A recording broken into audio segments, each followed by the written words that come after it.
여기 워싱턴에 국제 변호사가 있습니다.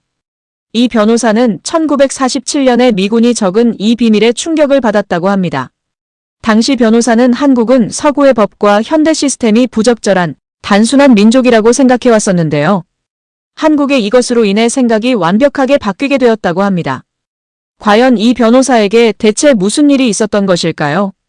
오늘의 사연 시작하겠습니다. 저는 그날을 뚜렷하게 기억해요.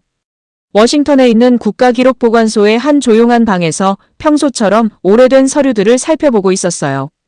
제 이름은 퀼론 윈터스라고 해요. 저는 국제변호사로 일하고 있어요. 그동안 서구의 법과 현대 시스템을 신뢰해왔어요. 우리 방식과 방법이 세계에서 가장 훌륭하다고 믿었거든요. 그런데 당시 저는 아직 다른 문화에 대한 열린 마음을 가지지 못했어요.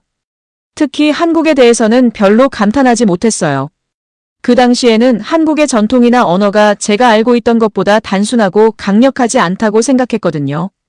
친구들은 제가 늘 논리적이고 계획적으로 생각하는 강인한 성격이라고 말했어요.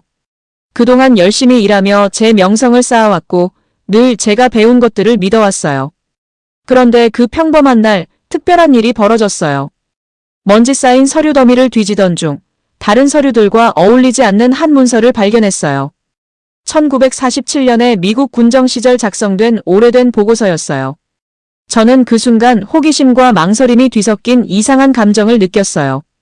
그 보고서는 한글에 관한 내용이었는데 한글이 사람들에게 빠르게 읽는 법을 가르치는 가장 효율적인 문자 체계라는 내용을 담고 있었어요. 단어는 단순하지만 그 의미는 강력하다는 내용이었어요. 저 같은 사람이 이런 사실이 있을 거라고는 전혀 생각하지 못했어요. 보고서를 읽으며 제 머릿속은 온통 질문으로 가득 찼어요. 평생 동안 믿어왔던 모든 것을 의심하기 시작했어요.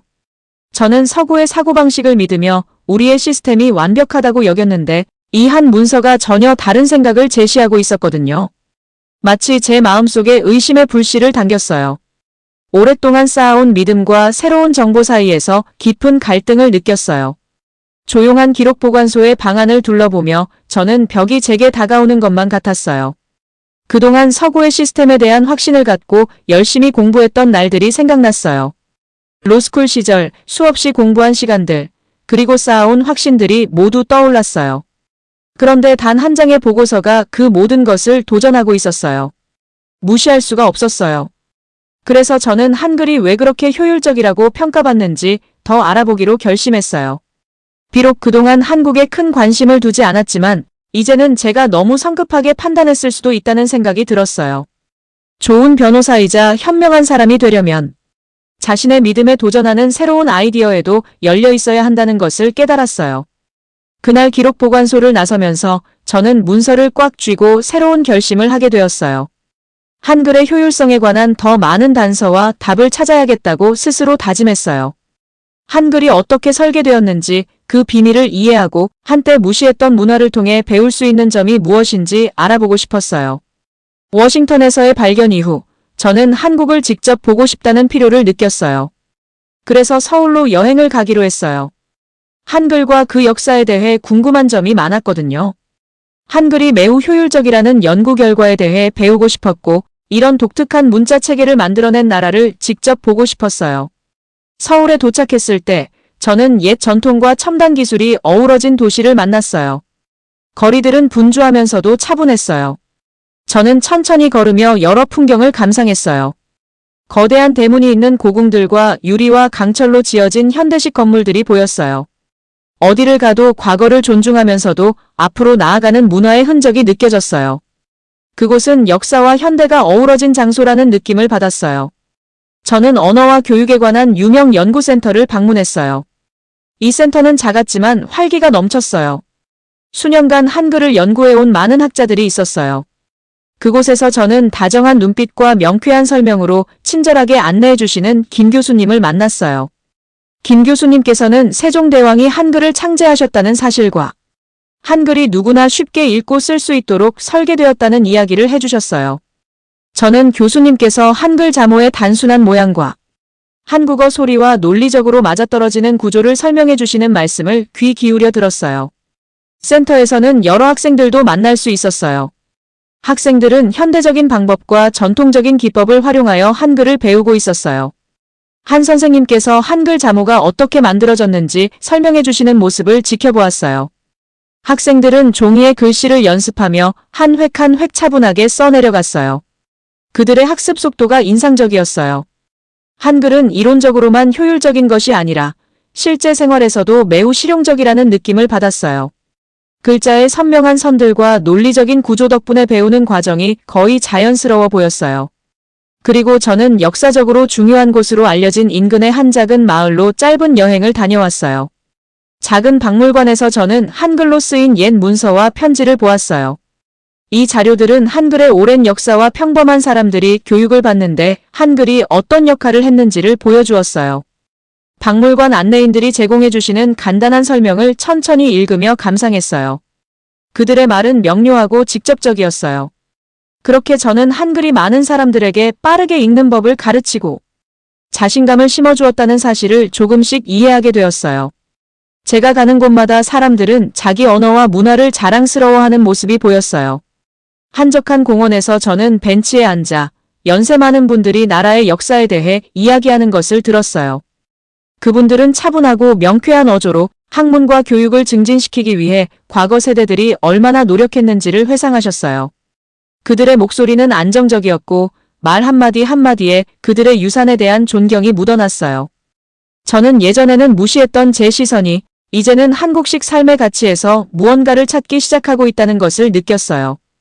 이후 저는 언어학습에 관한 새로운 실험이 진행 중인 한 대학교를 방문했어요.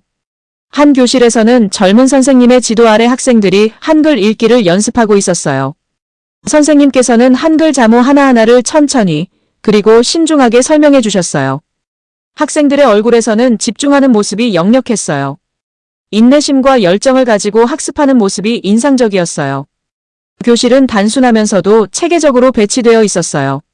모든 것이 학생들이 학습에 온전히 집중할 수 있도록 설계되어 있었어요. 한국에서의 나날은 회의, 방문, 그리고 고요한 사색의 순간들로 가득했어요. 많은 전문가, 선생님, 그리고 학생들과 이야기를 나누었어요. 한글의 역사에 대해 배우고 일상에서 한글이 어떻게 활용되고 있는지를 직접 볼 수 있었어요.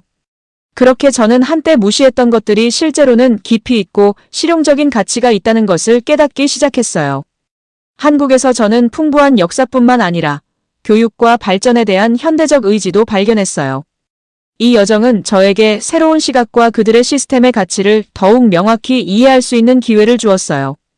결국 진정한 지식은 다양한 삶의 방식을 직접 체험하고 그 속에서 살아가는 사람들로부터 배움으로써 온다는 사실을 깨닫게 되었어요. 워싱턴에서의 발견 이후 저는 한글의 효율성을 직접 체험해보고 싶어서 한국에서 진행되는 한 실험에 참여하게 되었어요. 여러 보고서를 읽고 여러 전문가들과 대화를 나눴지만 직접 관찰하고 경험해보고자 하는 마음이 컸어요. 그래서 한 지역 대학교에서 주최한 프로젝트에 참여했어요. 이 프로젝트의 목표는 사람들이 한글을 배우는 속도와 다른 언어를 배우는 속도를 비교하는 것이었어요. 실험 첫날 아침, 저는 한 대학교 건물에 있는 단정한 교실에 도착했어요. 교실은 자연광이 쏟아질 정도로 밝았고 큰 창문이 인상적이었어요. 의자들은 깔끔하게 줄지어 배치되어 있었고 앞쪽 큰 칠판에는 한글의 간단한 자모들이 적혀 있었어요. 저는 중앙 쪽 책상에 앉아 선생님과 칠판을 똑같이 볼 수 있도록 했어요. 그곳의 선생님은 차분한 목소리를 가지신 중년의 남성이었어요. 선생님께서는 실험의 목적과 방법을 누구나 이해할 수 있도록 쉽게 설명해 주셨어요. 다양한 지역에서 온 학생들도 이 연구에 참여했어요. 저는 선생님께서 한글의 기본 모음과 자음을 가르치기 시작하는 모습을 주의 깊게 관찰했어요. 선생님께서는 칠판에 한 글자씩 천천히 쓰셨어요. 제가 느낀 건 한글 자모가 단순한 획들로 구성되어 있어서 따라쓰기 쉬워 보였다는 거예요. 선생님께서는 우리에게 자모를 종이에 적어보라고 하셨어요. 저는 한 획 한 획에 호기심을 가지며 최선을 다해 따라 썼어요. 주위 학생들도 차분하게 글씨를 연습하는 모습에서 집중하는 표정을 볼 수 있었어요. 교실 안은 모두가 최선을 다하려는 차분한 분위기로 가득했어요. 초기 쓰기 연습이 끝난 후 선생님께서는 각 글자의 소리를 설명해 주셨어요. 모음과 자음이 합쳐져 음절을 이루는 과정을 직접 시연해 주시면서 언어가 리드미컬하고 논리적이라는 느낌을 주셨어요. 저도 소리내어 음절을 읽어보려 노력했어요. 비록 한국어를 유창하게 배우고 있는 건 아니었지만 한 단어 한 단어마다 조금씩 발전하는 느낌이 들었어요. 쉬는 시간에는 몇몇 현지 학생들과 이야기를 나눌 기회가 있었어요. 한 청년 민준 씨는 한글의 논리적인 구조 때문에 항상 배우기 쉽다고 말씀해 주셨어요. 자모 디자인이 각 소리를 명확하게 표현해 준다고 설명해 주셨는데 그 말씀이 단순하면서도 설득력 있게 들렸어요. 저의 기존 신념과는 아주 다른 시각이었어요. 그렇게 저는 한글 시스템이 효과적일 뿐만 아니라 누구에게나 접근하기 쉽다는 것을 깨닫기 시작했어요. 오후에는 읽기 연습 실험이 이어졌어요. 모든 참여자들에게 한글로 쓰인 짧은 글귀가 주어졌어요. 저는 조용히 앉아 한 문장씩 천천히 읽어보았어요. 단어들이 자연스럽게 이어지며 언어의 구조가 명확하게 느껴졌어요. 학생들은 자신감 있게 읽었고 처음 배우는 이들도 거의 실수 없이 읽었어요. 그 결과는 프로젝트 스태프에 의해 기록되었고 나중에 한글을 배우는 그룹이 짧은 시간 안에 높은 독해 정확도를 달성했다는 결과가 나왔어요. 수업이 끝난 후 저는 대학교 캠퍼스를 한참 걸으며 둘러보았어요. 나무 아래에 모여 앉아 한국어로 책을 읽고 토론하는 작은 학생 그룹들을 보았어요. 캠퍼스는 평화로웠고 웃음소리와 대화소리가 공기를 가득 채우고 있었어요. 한적한 안뜰에서는 연로하신 교수님들이 모여 한국 교육의 미래에 대해 진솔하게 이야기하고 계셨어요. 교수님들의 대화는 간결하면서도 실용적인 아이디어들로 가득했어요. 그 말씀을 들으며 한글이 나라의 문해력과 교육 향상에 얼마나 큰 역할을 했는지 다시 한번 느낄 수 있었어요. 대학교 근처 작은 카페에서는 한 현지 연구자와 함께 실험 초기 결과를 검토하는 시간을 가졌어요. 연구자께서는 한글 학습 속도와 다른 언어 학습 속도를 비교한 차트와 간단한 그래프들을 보여주셨어요.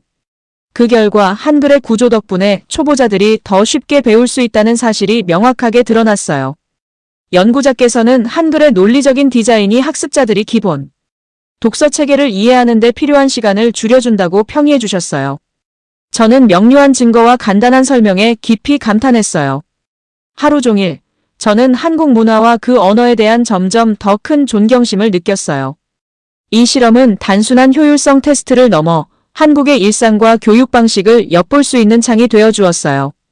교실부터 한적한 캠퍼스 산책까지 모든 곳에서 학습과 발전에 대한 강한 의지가 느껴졌어요. 한글의 단순함과 효과, 그리고 그 문화를 자랑스럽게 여기는 사람들의 마음이 제게 깊은 인상을 남겼어요. 그날 한국에서의 경험은 제게 전환점이 되었어요. 한글이 얼마나 실용적이고 사용자 친화적일 수 있는지를 직접 목격한 순간이었거든요. 이 경험은 제 기존의 믿음을 제고하게 했고 한글과 그 문화에 대해 더 깊이 탐구해야겠다는 조용하지만 확고한 결심을 심어주었어요. 저는 대학교를 떠나면서 새로운 지식과 더 명확한 시각, 그리고 이 놀라운 언어와 그 문화를 더 많이 알아가고자 하는 마음을 품게 되었어요.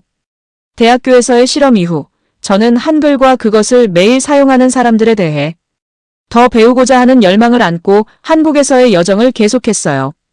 도시와 시골 곳곳을 여행하면서 현지인들을 만나고 한글과 그 역사에 관한 자세한 이야기를 모으며 며칠을 보냈어요. 어느 맑은 아침, 저는 조용한 동네를 걸었어요. 거리에는 작은 가게들과 찻집들이 늘어서 있었어요. 저는 현지 시장에 들러 사람들이 일상 언어로 웃고 떠들며 대화하는 모습을 지켜보았어요. 상인들이 유창한 한국어로 고객들에게 인사하는 소리를 들으면서 한글의 울림이 곳곳에 퍼져 있는 것을 느꼈어요. 따뜻한 인사와 소박한 대화 속에서 한글의 잔잔하고 자연스러운 리듬이 제 마음을 한층 더 감동시켰어요. 그 같은 날, 저는 한 지역 주민센터도 방문했어요.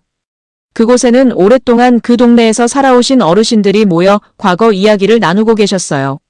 저는 초대받아 그분들과 함께 앉아 이야기를 들을 기회를 가졌어요. 그중 이 씨 할아버지께서는 한글의 단순한 디자인 덕분에 정규 교육을 받지 못한 사람들도 쉽게 읽고 쓸 수 있었다고 차분하게 설명해 주셨어요. 할아버지의 말씀은 간결하면서도 이해하기 쉽게 예시를 들어주셔서 제게 큰 감동을 주셨어요. 한글을 배우며 지식과 기회의 문이 열렸다는 이야기를 들으며 저는 깊이 공감했어요.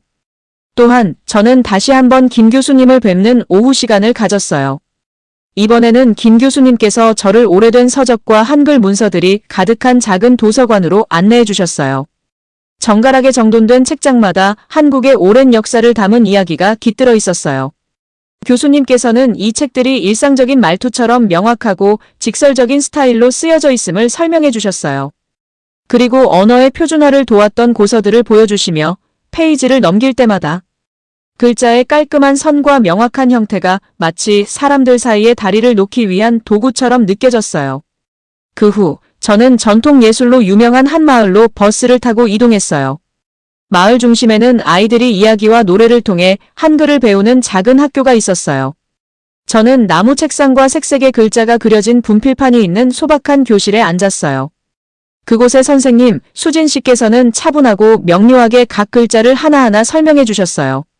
아이들은 작고 자신감 넘치는 목소리로 선생님 말씀을 따라했어요.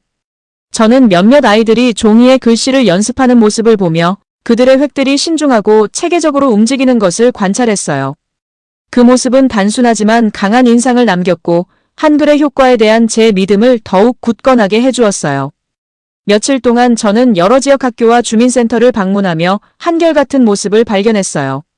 언어는 단순한 소통수단을 넘어서 교육과 일상의 기초가 되고 있었어요. 학생들과 선생님들과의 소규모 토론에 참여하며 그들이 사용하는 방법과 한글의 역사에 대해 질문을 던졌어요. 그들은 한글이 어떻게 발전해왔고 왜 여전히 그들의 문화 정체성의 핵심인지를 친절하게 설명해 주셨어요. 저는 모든 세부 사항을 잊지 않기 위해 노트에 기록하고 간단한 도식도 그렸어요. 저녁마다 저는 종종 강가를 따라 산책을 했어요. 잔잔한 물결과 부드러운 바람이 마음을 차분하게 해주었고 그 속에서 오늘 하루 배운 모든 것들을 곱씹어 보았어요.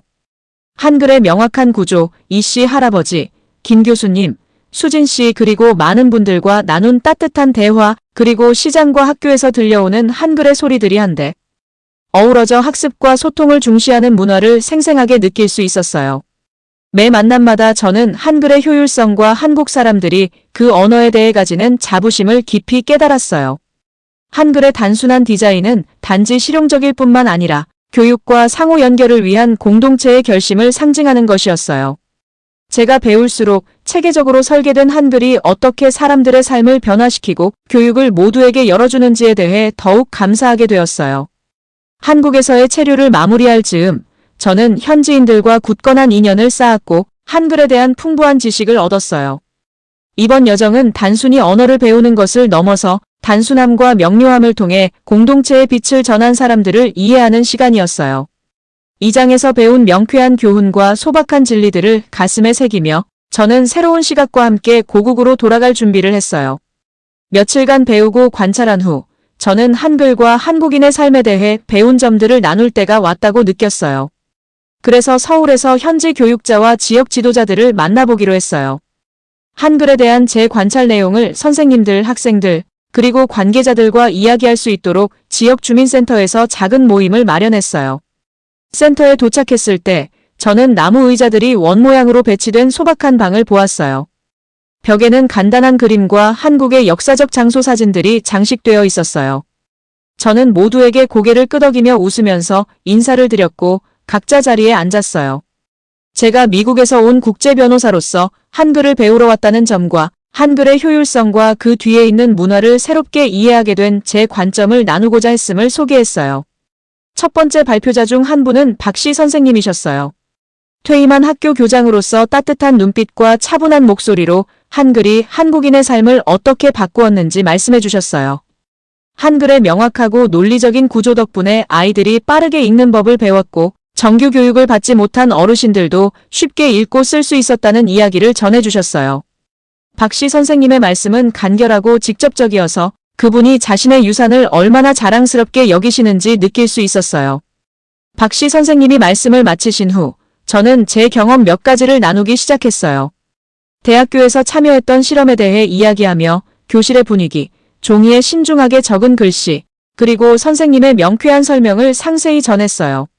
학생들이 결연한 태도로 기초를 배워나가는 모습과 함께 제 스스로 한국에 대해 가졌던 선입견이 깨지고 한글의 실용적 아름다움을 깨닫게 된 과정을 솔직하게 말씀드렸어요. 제가 말씀을 이어가자 방 안의 사람들이 고개를 끄덕이며 공감하는 모습이 보였어요. 그러던 중 한 젊은 선생님, 이 씨께서 한글의 어떤 점이 가장 유용하다고 느끼셨어요? 라는 간단한 질문을 해주셨어요. 저는 잠시 생각한 후 한글은 각 글자가 특정 소리를 표현하도록 설계되어 있어 초보자들도 빠르게 배울 수 있다는 점이 가장 유용했다고 답했어요. 이 씨 선생님께서 미소를 지으며 많은 분들이 같은 의견을 갖고 있다고 말씀해 주셨어요. 토론이 끝난 후 우리는 소그룹으로 나뉘어 좀 더 편안하게 이야기를 나누었어요. 저는 여기저기 걸으며 여러 대화를 경청했어요. 한 그룹에서는 한 지역 대학교 교수님께서 한글의 단순함이 오랜 세월 동안 문맹률을 낮추는 데 큰 역할을 했다고 설명해 주시는 걸 들었고, 다른 그룹에서는 퇴직한 공무원분께서 어릴 적 한글을 배우며 느꼈던 기억들을 공유해 주셨어요. 그분은 한글이 실용적일 뿐 아니라 교육과 공동체를 중시하는 한국인의 정신이 담겨 있다고 말씀해 주셨어요. 저는 그 자리에서 중요한 포인트들을 꼼꼼히 메모하며 한글의 디자인이 어떻게 모든 연령층에게 읽고 쓰는 능력을 길러줬는지, 그리고 지역사회에서 서로를 존중하고 지원하는 분위기를 직접 느낄 수 있었어요. 모두가 한글과 문화를 다음 세대에 전하기 위해 함께 노력하는 모습이 인상 깊었어요. 그날 늦은 시간, 저는 한 작은 지역 신문사 사무실도 방문했어요. 그곳에서 편집장과 만나 제 경험을 더 많은 사람들과 나누고 싶다는 이야기를 나눴어요. 편집장께서는 많은 한국인들이 한글의 효율성과 단순함을 자랑스럽게 여기며 그 장점을 전 세계에 알리고 싶어 한다는 이야기를 들려주셨어요. 편집장께서 한글의 효율성을 칭찬하는 기사 예시들도 보여주셔서 제 새로운 깨달음이 많은 분들과 공유될 수 있다는 점에 큰 위안을 얻었어요. 저녁이 되어 주민센터를 떠나기 전 저는 방 안을 한 번 더 둘러보았어요. 세상의 모든 문제를 해결한 건 아니지만 서로 다른 문화를 이해하기 위한 한 걸음을 내딛었다는 뿌듯함이 느껴졌어요.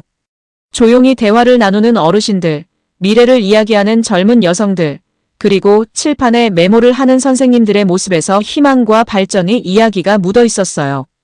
저는 이번 한국에서의 여정이 단순히 새로운 문자 체계를 배우는 것이 아니라 문화 간의 다리를 놓는 과정임을 깨달았어요. 그날 저는 새로운 사실과 수치 이상의 것을 안고 떠났어요. 한글과 그것을 사용하는 분들에 대한 깊은 존경심을 품게 되었고, 지식과 경험을 나누는 것이 서로 다른 문화를 이해하는 데 얼마나 큰 힘이 되는지를 몸소 느낄 수 있었어요. 소박한 주민센터에서 열린 이 모임은 평생 지속될 배움의 여정임을 상기시켜 주었고, 그 따뜻한 만남들은 앞으로도 제 마음속에 오래도록 남을 거예요. 한국에서 보낸 여러 날이 지나고 드디어 고국으로 돌아갈 시간이 되었어요. 마지막 아침, 저는 호텔 근처의 평화로운 공원을 천천히 걸었어요. 그 공원에는 오래된 나무들과 물 위를 유유히 떠다니는 오리들이 있었어요. 나무 벤치에 앉아 가족과 친구들이 고요한 하루를 즐기는 모습을 바라보며 한국에서 보고 배우고 느낀 모든 것들을 곱씹어 보았어요. 언어, 문화, 그리고 사람들 모두 제 마음에 깊은 자취를 남겼어요. 서울을 떠나기 전 유명한 동네 찻집을 찾았어요. 건물은 오래되고 소박했으며 큰 창문과 나무 바닥이 인상적이었어요. 그곳에서 따뜻한 차 한 잔을 마시며 자리에 앉았어요. 차는 은은하고 구수한 맛이 났고 몸속 깊은 곳까지 따뜻하게 해주었어요. 찻집 주인인 한 분과 이야기를 나누었는데 그분은 차가 대대로 전해 내려온 전통 방식으로 만들어진다고 차분하게 설명해 주셨어요. 그분의 고요한 목소리와 안정된 태도는 한국인들이 소중히 여기는 평화로운 삶의 방식을 그대로 느끼게 해주었어요. 저는 주인 말씀 한마디 한마디에 귀 기울이며 마음에 새겼어요. 찻집을 나선 후 마지막으로 한 번 더 작은 시장을 방문했어요. 시장은 분주하면서도 따뜻한 분위기였어요. 신선한 채소, 과일, 수공예품을 파는 여러 현지 상인들을 만났어요. 그중 한 중년 여성께서 아름답게 빚어진 도자기를 판매하고 있었는데 환한 미소로 다가와 가족이 50년 넘게 도자기를 만들어 왔다는 이야기를 들려주셨어요. 그녀의 솔직하고 명확한 이야기는 한국 일상의 자부심과 정성을 단순하게 보여주었어요. 그날 오후 현지 교육자와 학생들이 주최한 송별 만찬에 참석했어요. 전통 한국화와 나무 가구로 꾸며진 소박한 식당에서 진행된 만찬에서 저는 여러 친근한 얼굴들과 함께 긴 식탁에 앉았어요. 모두가 쌀, 채소, 소화가 잘 되는 순한 국물 요리 같은 소박한 음식을 나누었어요. 식사 내내 모두가 분명하고 천천히 말을 이어갔고 저는 한마디 한마디 귀담아 들었어요. 대화는 친근하고 직접적이었어요. 사람들은 일상, 미래에 대한 꿈, 그리고 전통을 이어가는 것의 중요성에 대해 이야기했어요. 한 선생님께서는 한글을 배우는 것이 읽기 능력을 향상시킬 뿐 아니라 사람들을 하나로 모으는 역할을 했다고 설명해 주셨어요. 만찬 중에 준이라는 이름의 젊은 학생 한 분이 다가와 한글과 한국 문화에 대해 어떻게 생각하는지 간단히 물어보셨어요. 저는 한글의 명확한 논리와 아름다움에 놀랐다는 솔직한 제 생각을 전했어요. 한글의 자음과 모음이 단순하고 직접적으로 구성되어 있어 배우기 쉽다는 점을 강조했어요. 준 학생도 고개를 끄덕이며 많은 아이들이 같은 느낌을 가지고 있다고 말해주셨어요. 그 짧은 대화가 제게는 작지만 의미 있는 순간이었어요. 그때 저는 제 한국에서의 경험이 예전의 편견을 바꾸어 놓았음을 확실히 깨달았어요. 마지막 날, 저는 한강을 따라 천천히 산책을 했어요. 강물은 잔잔하게 흐르고 맑은 하늘이 펼쳐져 있었어요. 강가의 한적한 자리에서 앉아 지난 여정을 되돌아보았어요. 학교, 주민센터, 찻집, 시장 등 다양한 장소들을 방문하며 선생님들의 명쾌한 설명, 현지 주민들과의 따뜻한 대화, 그리고 소박하고 솔직한 일상의 이야기를 기억했어요. 모든 경험이 분명한 소통의 중요성과 한글처럼 잘 설계된 시스템이 주는 가치를 다시 한번 일깨워 주었어요. 한국을 떠날 때 저는 단순히 노트와 사진뿐만 아니라 새로운 삶의 시각과 배움의 가치를 안고 돌아갔어요. 한글이 한 공동체를 형성하고 사람들을 하나로 묶는데 얼마나 중요한 역할을 하는지를 직접 목격했어요. 배움은 단순히 책과 규칙에 머무는 것이 아니라 이야기와 일상, 그리고 소박한 진리를 나누는 데 있다는 것을 깨달았어요. 이번 여정은 평생 잊지 못할 실질적인 교훈들을 제게 주었어요. 비행기에 오르면서 저는 차분하고 자신감 있는 마음을 느꼈어요. 한국 문화의 단순함, 명료함, 그리고 실용성이 제 삶을 얼마나 풍요롭게 해주었는지 확신했어요. 앞으로 이 깨달음을 다른 사람들과 나누겠다는 다짐과 함께 항상 열린 마음을 유지할 것을 스스로에게 약속했어요. 한국에서의 시간은 주변의 소리에 귀 기울이고 배울 준비가 되어 있을 때 변화가 가능하다는 것을 제게 가르쳐 주었어요. 오늘의 영상은 여기까지입니다. 오늘의 사연 재밌게 보셨다면 좋아요와 구독 꼭 부탁드릴게요.